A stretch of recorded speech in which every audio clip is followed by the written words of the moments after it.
Hello everybody and welcome to another Old World news update, another Old World almanac. Today we are going to take a look at how magic works. If you have seen anything about the Old World or if you have listened to previous episodes, then you'll know that magic is no longer contained within its own phase, but rather magic is spread out throughout the phases. Let's take a look at how that all works, shall we? Here we have the article, Old World Almanac, How Magic Brings a Sparkle to the Battlefield. And if you see the word sparkle and think about My Little Pony, well, you're not far off. What would Warhammer be without magic? Yes, well, not Warhammer, that's for sure. One of the things about Warhammer that makes it so unique from, say, historical wargaming is that we have a magic system. But we want to have a 4-phase structure, so we cannot have another magic phase. That doesn't mean the arcane arts take a back seat. If anything, it's even more prevalent as it's cast during every phase of the game. This is not new, at least not if you're a Tomb Kings player, because from 5th edition onwards, 5th and 6th edition, and well, including into 7th edition because Tomb Kings didn't get an update then, your Tomb Kings, your Lich Priests could cast their spells in 5th edition with scrolls and later on as part of the bound spell rules. You could cast them in every phase, including the magic phase. But now we have that for every wizard, except that you don't have scrolls anymore. So what's it all about? Wizardry 101. We don't have the colleges of magic. That's something that if you are a little bit familiar with the Warhammer lore should not come as a surprise. The colleges of magic were not established until after the Great War against Chaos. So we don't have the 8 laws of magic. Instead, we have 8 laws in the core rulebook, which are battle magic, dark magic, demonology, elementalism, high magic, illusion, necromancy, and war magic. Some of these will take you back to the very beginnings of Warhammer. Demonology, elementalism, and illusion, and necromancy was of course also in later days, but demonology, elementalism, and illusion magic, those 3 are part of Warhammer 2nd edition, maybe even Warhammer 3rd edition, I'm not sure about that, I haven't gotten there yet in my research for the main podcast. But these other 3, they were part of the things that you could do as a battle wizard in 2nd edition at least, some of it also in 1st edition.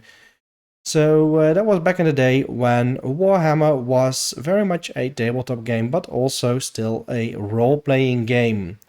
I'm skipping over the images here, by the way. This is I think it's a High Elf Lore Master. It looks very much 8th edition, this piece of artwork. I don't really recognize it. I haven't really played much High Elves in 8th edition. I'm not too familiar with those books.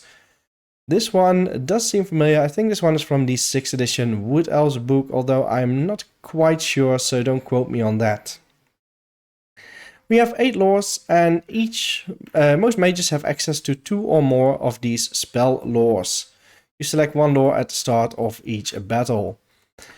Each lore has 7 spells, with 1 being the signature spell, and then the other ones you, I guess, randomly generate by rolling dice. You still have magic levels running from 1 to 4. The higher the level, the more puissant the wizard, not sure if I pronounced that correctly, the more powerful he is and the more spells they know at the start of the game. We have 6 categories. They have been mentioned before in earlier articles. Here we have them nicely summarized. Enchantment and hex spells are both cast at the start of turn phase. Conveyance spells are in the movement phase. Magic missiles and magical vortex are in the shooting phase, and assailment spells are cast in the combat phase. That's basically what this paragraph here says. Now, each conjuration has a casting value appropriate to how complex the spell is, and here is the part that I basically called earlier. To cast a spell, you roll 2d6, you add the skill level of the caster. I'm not quite sure, because they worded like this, skill level, if that means simply the magic level of the caster, or if that means that you have a different skill level that is apart from your magic level. Let's see if we can find that here, because it just says it has a level running from 1 to 4, so I'm guessing that that's still the same, except that now they call it skill level. So as a level 1, you add 1 to your 2d6 roll, and that's your value. It's a quicker system than previously, because you don't need winds of magic cards or pools of dice, but that's also because the magic phase is spread out now. And that's also one of the things that I said, that I wouldn't expect to have a pool of power dice with the magic spread out. I'm assuming that a wizard can still cast one spell each phase, or at least one spell each phase, but I'm not sure, it doesn't really say that here. Next we get the miscast table. If you roll a double 1 when making a casting roll, then your spell has been miscast. If you're familiar with 8th edition, then this miscast table will seem vaguely familiar. The first entry is more or less the same dimensional cascade, it's the same name, it's the same 2d6 result. Every model under the 5-inch blast template centered on the wizard suffers a strength 10 hit, armor penalty, what's it called, armor piercing, armor penetration of -4. In 8th edition there would be some other things happening as well. There'd be a chance that your wizard would be sucked into the warp, I believe, or that you would lose dice from the power die pool. 5 or 6 calamitous detonation, which is similar to the first one, except that you have a smaller template and a smaller hit, a strength 6 hit, armor penetration of -2. And this is also a little bit more forgiving than it was in 8th edition. Then the numbers from now on stay the same, except that the titles, they change a bit as from what they were in 8th edition. You get Careless Conjuration, you mispronounce a syllable, you suffer a single strength 4 hit with an armor penetration of -1. Barely Controlled Power, the wizard manages to control the magic, but at great expense of power. Spell is cast at the casting value, and then you may not cast any more spells for the remainder of the current turn. Finally we get Power Drain. The magic is unleashed and an unnatural calm descends. The spell is cast with perfect invocation. I'm assuming that's what total power is in this edition. However, you cannot attempt to cast any more spells for the remainder of the current turn. So these two are very similar, except the one can still be dispelled and 10 to 12 cannot. Magic is very much a duel between opposing wizards. So you can dispel, and that's what they mean by this duel. Every wizard within 18 inches for a first or second level caster, or 24 inches for a level 3 or 4 caster, you can try to dispel. You roll 2d6 and you add your level to the roll.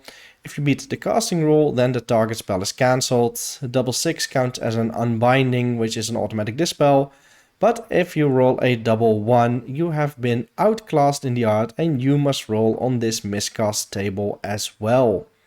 So now Dispelling is not without risks anymore. Apart from that, you can have magic items and special rules that modify this casting and dispel value. If a player finds themselves unable to attempt a wizardly dispel, so if you have no wizards within range, for example, you may make one fated dispel per turn, which is an unmodified 2d6 attempt. To offset this, certain units, notably dwarves, have an innate resistance to magic, making it harder for enemy wizards to cast spells against them. And even dwarves have some recourse with the runesmiths, as we have come to expect. Then we get to this lovely picture from, I believe it's the 6th edition Bretonnian army book. The damsel or the prophetess, which is riding a warhorse here.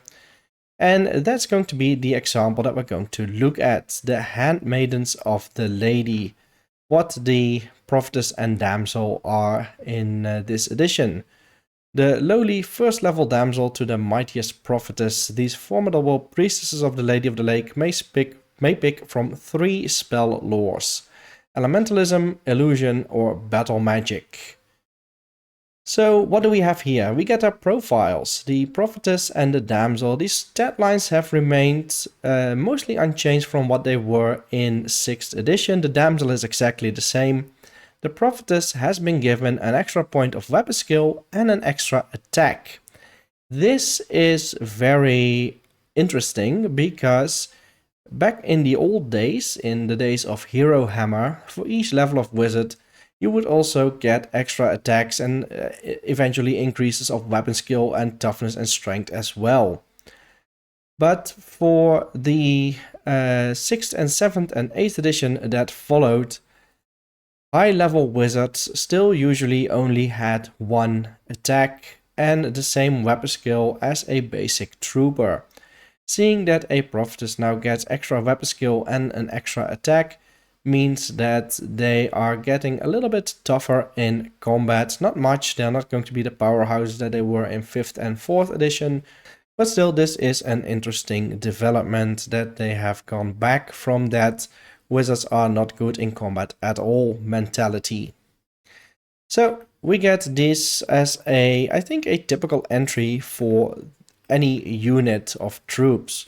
We get the troop type, regular infantry, we get the base size on 25 by 25, unit size 1, and equipment hand weapon. Prophetess is a level 3 wizard, damsel is a level 1 wizard. That's still the same, your wizard lord starts out as a level 3 and your wizard hero as a level 1. Every handmaiden knows spells from one of the following laws of magic, which has been mentioned before. We get the options may be mounted, and we have to look below this card to see what mounts that we can have. Prophetess can be a level 4 wizard for 30 points, no longer 35 points what it used to be, and have 100 points of magic items, is still the same, and a damsel a level 2 and 50 points of magic items. We get some special rules that don't really tell us much, except that, maybe the magic resistance -2 is probably... This is going to be a little bit more speculation because we don't get magic resistance explained. But I'm guessing this is something like if you cast a spell at a damsel or a unit containing a damsel, then your casting value is needs to be 2 higher than what it actually is. So basically you deduct this -2 from your dice roll. And I'm assuming that you don't then add it as well for Dispelling or something like that. Blessings of the Lady it says here, so I'm guessing this is not the same as the Bretonnian army praying before the battle. Lots of special rules here, so I'm hoping that this will not get too confusing, because so far from the things that we've seen, we do get a lot of special rules. Some of these may be army specific, but then again there may also be army specific rules that are not mentioned here in these special rules as well. Now I would be curious to see what the points value for these ladies is going to be. We don't get the points values for them. At first I thought that these little snippets were mostly army book and rule book cutouts. Now I think they might be more or less made especially for the rulebook, for the website itself, because I guess that in the army book you'd have a points value here for the handmaidens. It's a little bit odd because the things that you see here are all what you'd expect in the army roster, and then the lack of points value is what you'd expect from the bestiary section. So I'm not sure how they're going to do that. it might look completely different after all, and that this is just going to be a little bit of a mock-up and not real snippets from the actual rulebook and army books. So what can you write? You can have a warhorse, a Bretonnian warhorse, a royal Pegasus, or a unicorn. That is pretty unique because up until now, the Bretonnian damsels could only ride a warhorse or a Bretonnian warhorse, maybe even just a Bretonnian warhorse, not counting the 5th edition rules where you could have monsters. Royal Pegasus, that is the monster level Pegasus, so not the flying cavalry one. And a unicorn, that was usually reserved only to the Fey Enchantress. She was the only one that could ride a unicorn, so seeing as how unicorns are now a standard choice for your Handmaidens of the Lady, that makes your Fey Enchantress models a bit more usable if you have multiple of them. Speaking of unicorns, here we have a unicorn. It has a movement of 10, a weapon skill of 4, strength of 4, no ballistic skill of course, but it also has no toughness. It has no wounds value of its own, it gives you +1 wound, I guess this adds to the character's number of wounds.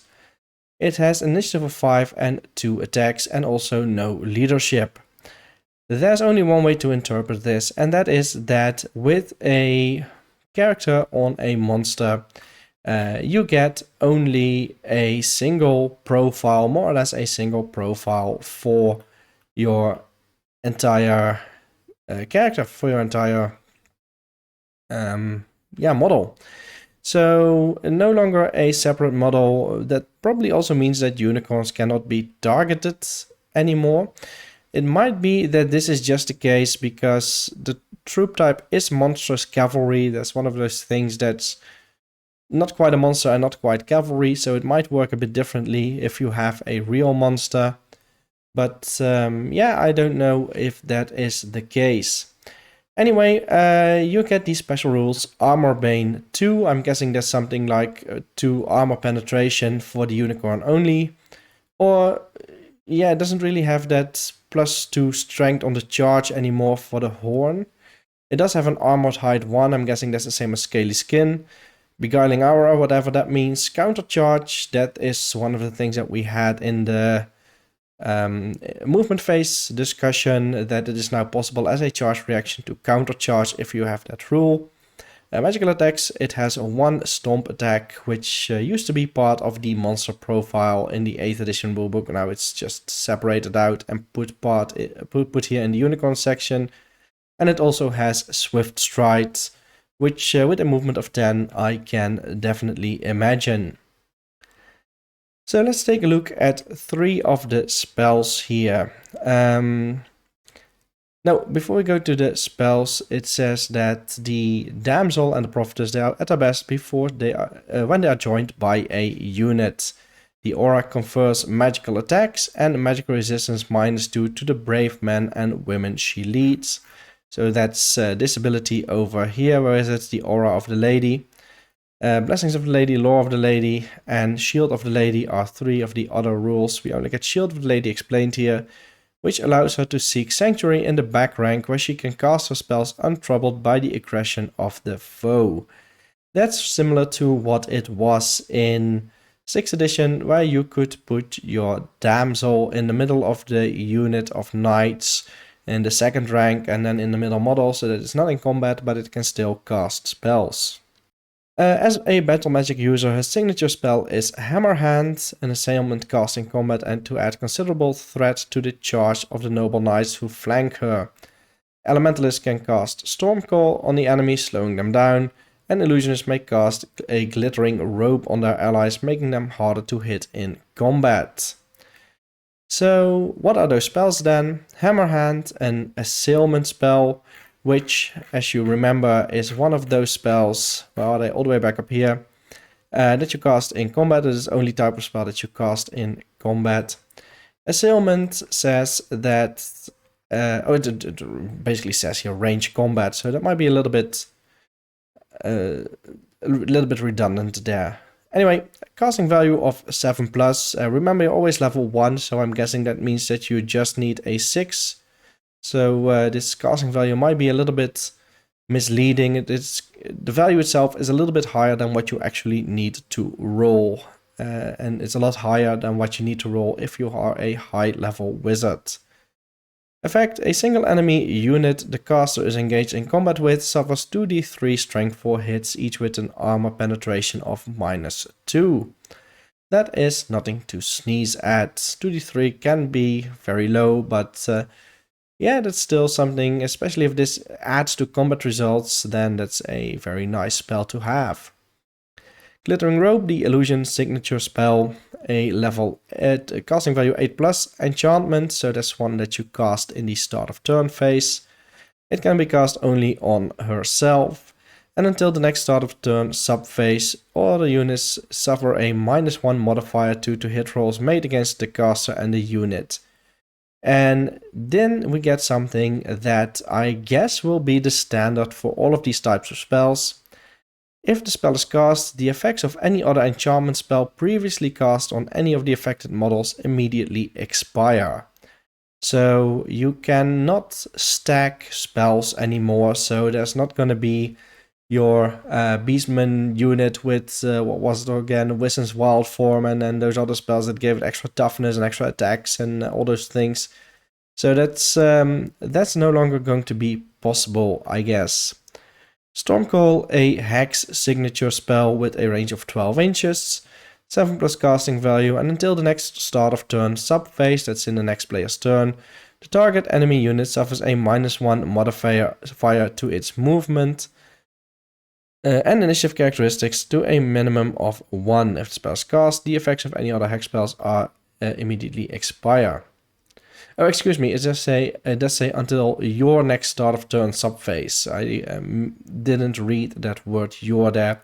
That makes it a lot better, because if it's only again until the next start of turn subphase, then the -1 to movement doesn't really do very much.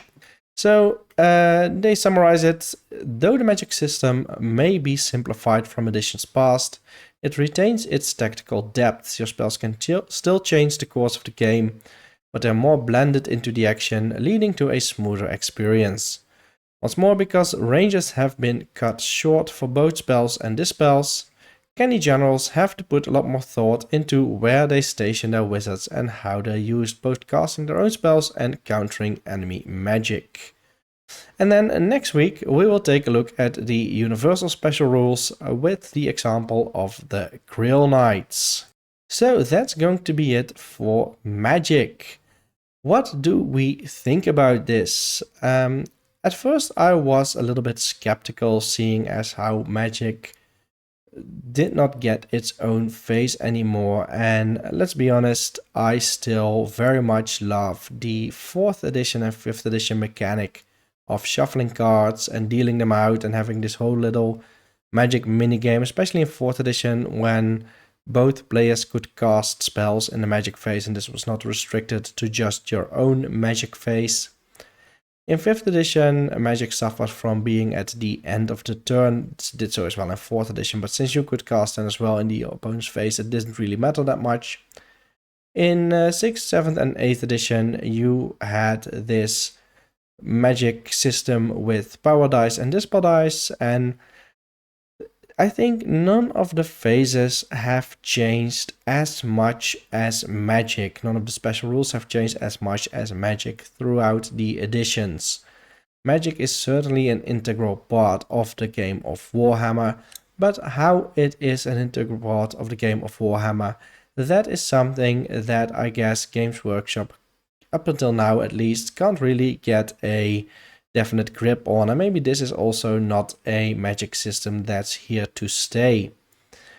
I am excited to see that Magic is more spread out. I didn't think I would be, but what I read here and what I've read about Magic these past weeks, I think that makes Magic more useful. It might also make it less powerful because the ranges are shorter, and that would mean that you cannot get those high level spells off that wipe away the entire battlefield, although there's probably still some of those left that we can use and that we have access to. I'm really curious to see what all of the other spells are going to be. I guess we'll have to wait for the main rulebook, but I'm definitely excited to try this out and to see how this plays. Yeah, like I said before, I had expected it to be a straight up 2d6 roll. I did not know whether or not we were going to have to add the magic level to it. To be honest, I expected that we wouldn't, but in hindsight, yeah, then there's no no big benefit to leveling up your wizard, except for maybe being able to take more spells.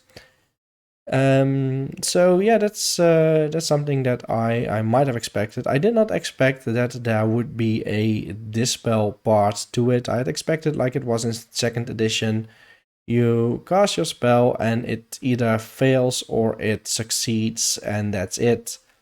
I had also not expected there to be a miscast table, and definitely not that the miscast table would also play a role in the dispelling section. So if you fill your dispel with a natural double 1, you have also a very real opportunity of blowing yourself up. I think that's a nice mechanic, and for now, from what I've seen, I'm excited to try it out, and I'm really curious to see how this will play out, and especially I'm going to be even more curious to see whether or not I will be able to remember all of the special rules, although knowing me, I probably won't.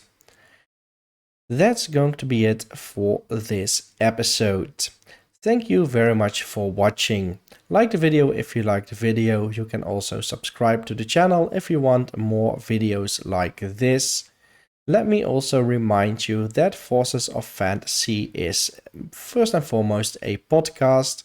You can find the podcast on any major podcast hosting platforms and a lot of minor ones as well. Just search for Forces of Fantasy, and there you can follow the podcast, you can listen to the podcast, where we will take a look at all the different materials released for Warhammer Fantasy, starting in 1st edition. Currently, we are in the middle of 2nd edition, and we are going to take a look at 2 more of the campaign packs, as well as some other supplementary materials and White Dwarf articles. And then we move on to 3rd edition. I say we, but it's a solo project, so that's the royal we, I guess. Apart from the podcast, I can also tell you that Forces of Fantasy has a Patreon page. You can become a Forces of Fantasy Patreon member for as little or as much as you like. Your contributions will help me put out more materials like this. Any money you contribute to the podcast will be spent directly back on the podcast as well. It will help cover the hosting fees, and it will also help me invest in materials and other things to make the videos and the podcast itself look and sound better. Thank you once again for watching, and I will see you again next week when we're going to take a look at the Grill Knights and the Universal Special Rules.